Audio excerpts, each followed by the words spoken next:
മുഖ്യമന്ത്രി രാജിവെക്കണമെന്ന് ആവശ്യപ്പെട്ടുകൊണ്ട് ബിജെപി കായംകുളം മണ്ഡലം കമ്മിറ്റിയുടെ ആഭിമുഖ്യത്തിൽ പിണറായി വിജയന്റെ കോലം കത്തിച്ചു. മണ്ഡലം പ്രസിഡന്റ് ആർ വിനോദ് ഉദ്ഘാടനം നിർവഹിച്ചു.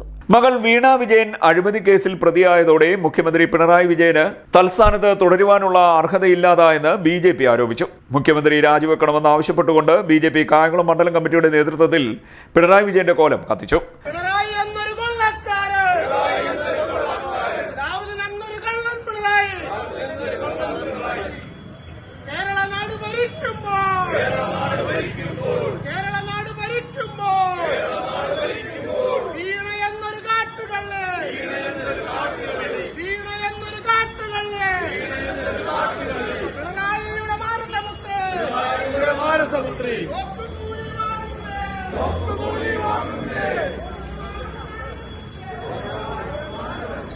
മണ്ഡലം പ്രസിഡന്റ് ആർ വിനോദ് പ്രതിഷേധ സമരം ഉദ്ഘാടനം ചെയ്തു.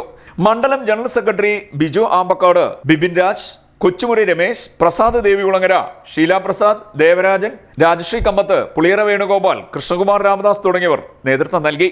CDNet news, Kayamkulam.